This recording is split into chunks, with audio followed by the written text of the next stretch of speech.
And the News Talk 730's KYYA's Morning Wake Up Report continues. We're with Rocky Erickson. Good morning, sir. How are we Good doing? morning, Scott. Great to be here. You're on our sister station, ESPN, KBLG. Three times a day, telling sports stories. So are you all done with your sports stories, or do you still have a few in the bag? I still make up a few. Okay. What's the most interesting one you've done in your show so far? Well, we have the Kentucky Derby coming up on Saturday.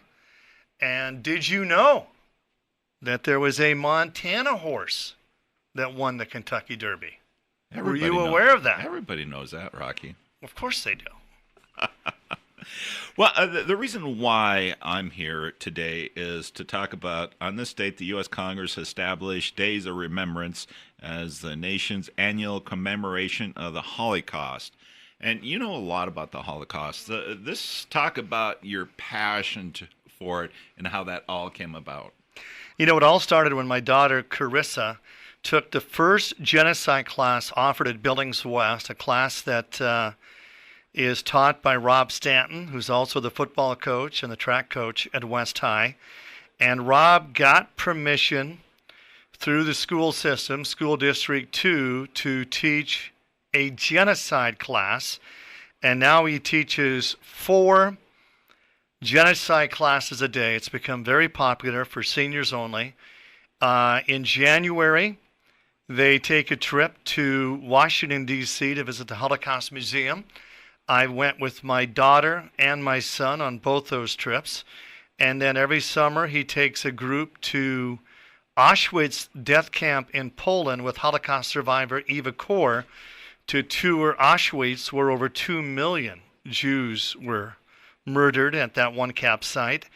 And now Rob started something really unique that started last February. Every February, he takes a group of West High students to Chicago to visit with Danny Spungen and the Danny Spungen Foundation, and it's called a Survivors Tour. Every lunch, every dinner, they have the opportunity to meet a different Holocaust survivor. Scott, my wife and I hold the state record. We have had 3 Holocaust survivors that have been in our home. Just talk for about dinner. those 3.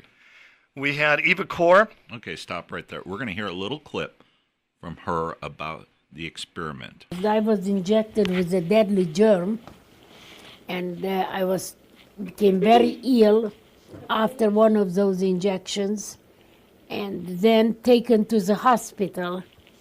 Mengele stood by my bed. I had very high fever, arms, legs were swollen and painful, and I had huge red patches on my body.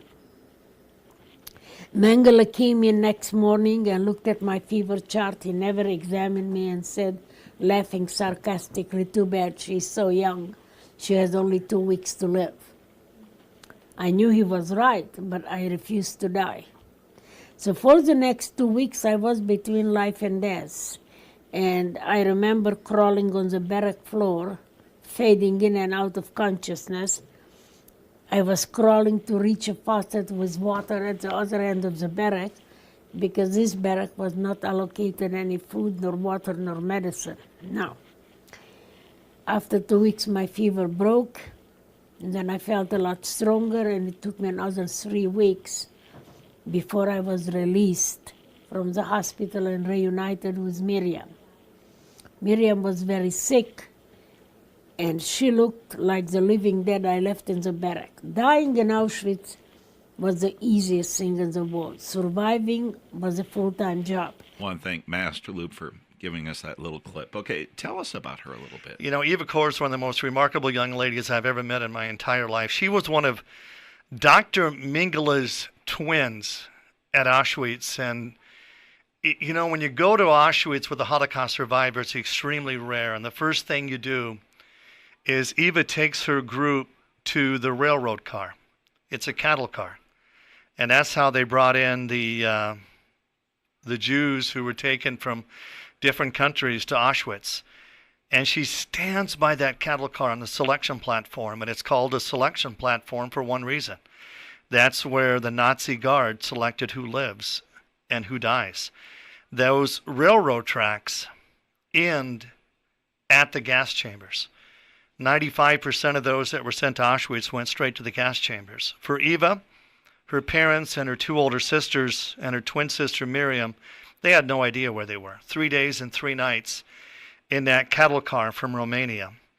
Every time the train would stop to be refueled, they would beg the guards for water, and they would simply spray it down. And she said, you might get a drop or 2 on your tongue. There were 2 buckets inside that cattle car, one for water, an empty bucket to go to the bathroom, which didn't last very long. So when the train stopped at Auschwitz, the Nazis, every couple hundred yards, had a group of prisoners playing music in an orchestra to soothe everybody. No screaming, no yelling. They had no idea where they were. Eva looked behind her, and her dad and her sisters were gone. She would never see him again. She was 10 years old. She had an identical twin sister, Miriam, with her. Her mom made them identical blue dresses. A Nazi guard came up to the mom and said, are they twins? And Eva's mom said, is that a good thing? And he said, yes. He then took the twins to the twins' barracks, and that's where Dr. Joseph Mengele, also called the Angel of Death, performed those experiments. Literally, they were used as human guinea pigs. There were 3,000 twins at Auschwitz. And when the camp was liberated by the Russian troops on January 25th of 1945, there was 180 who survived. That first night that Eva and Miriam were in the twins' barrack, they went to the bathroom, and there were 3 dead children in the bathroom. The next day, Dr. Mengele and his staff would kill the surviving twin to do the comparable autopsies. And that's what they did. They made some great advancements in science and medicine.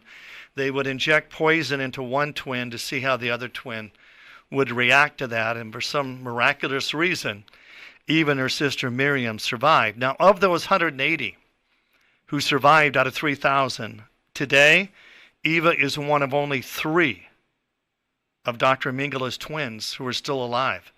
And Scott, the most fascinating thing about going to Auschwitz with Eva Kor is that because you're with Eva, you're able to go into cell block 10. Cell block 10 is where Dr. Mengele conducted the experiments on the twins and the women, untouched for 75 years. Our 3 tour guides had never been in cell block 10. The only reason they got to go with us is that we were with Eva. So Scott, it was such a moving experience for me. I now have a PowerPoint presentation, and I take Eva's message of survival and forgiveness around to schools and churches all over Montana. 2 weeks ago, I spoke in front of 600 students in Glendive, their junior high, their high school, and I shared with them Eva's story. When you visit Auschwitz, above every door, it's written, never again, never forget. And for a lot of these young people, they don't know a lot about the Holocaust and what took place. I mean, 6 million Jews died during the Holocaust. And they just did a movie about Eva's life. It's called The Story of Eva. It's going to be on Montana Public Television in May, 3 or 4 times. Rob Stanton and I went to the world premiere last April, and then for the first time we were able to go to her museum in Terre Haute, Indiana. Eva's husband, Michael, is also a Holocaust survivor. They built a Holocaust museum 22 years ago. Neo-Nazis burned it down. So what do? They just rebuilt their museum. Now, since Eva's 86 years old and is not going to be around forever, they spent $1 million, sent her to Hollywood, put her in a green bubble with 280 cameras, and built a hologram. You can go to her museum today and ask the hologram questions, and Eva will answer. Oh, wow. So I sent Eva a text. She's 86. She knows how to text, probably better than me. And I sent her a photo of her and I in her museum, and I said, Eva, when I grow up, I want to be a tour guide in your museum. And Eva Kor texted me back and said, Rocky, when I grow up, I want to be the voice of basketball in Montana. Wow. You said you had a couple other survivors at your home? Yep, we had Agnes Schwartz that was here a couple of weeks ago, and she was from Budapest, Hungary. And during World War II, she was 11 years old, and her dad said, the Nazis will never come here. We're a big city. Nothing will change. Very wealthy, wealthy city. They had a maid, Juliana, was their maid in their house. And then one day the Nazi troops came and took them from their mansion to an apartment complex. It's called a Yellow Star apartment complex for Jews. And they had to share a 2-bedroom apartment with another family, 1 bathroom, and they had their grandparents with them. So there were 6 people, 1 room, 1 bed. And then one day they came and got the men.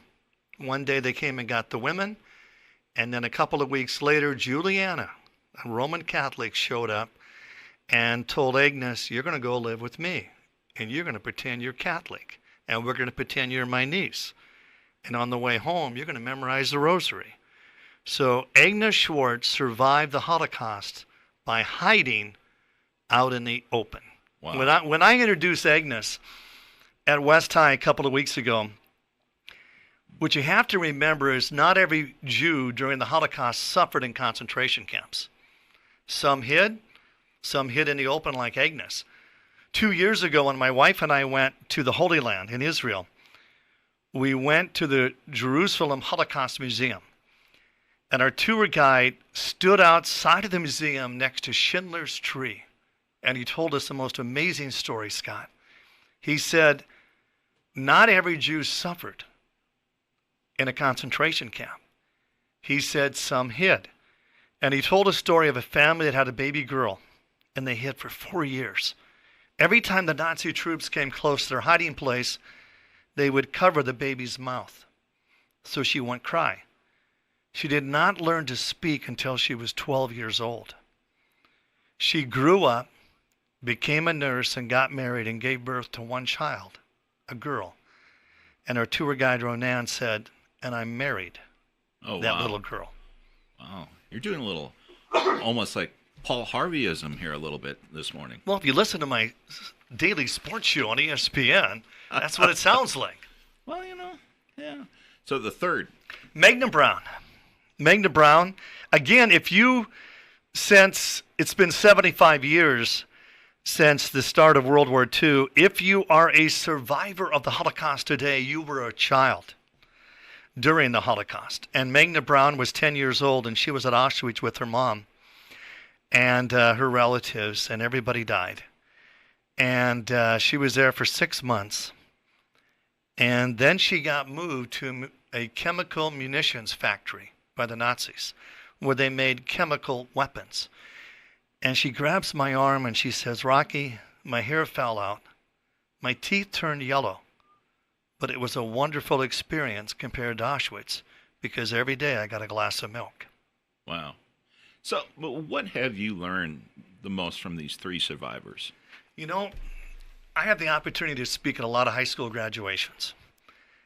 And I tell the young people, Scott, how screwed up their speaker is. Because I struggle with depression, yet I'm into the Holocaust. I read Holocaust books for vacation. I go to death camps in Poland. So it doesn't get... Nothing funner than that. No, it doesn't get much more screwed up than me. Yeah.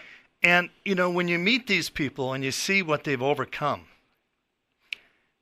it's hard to feel sorry for yourself. Yeah.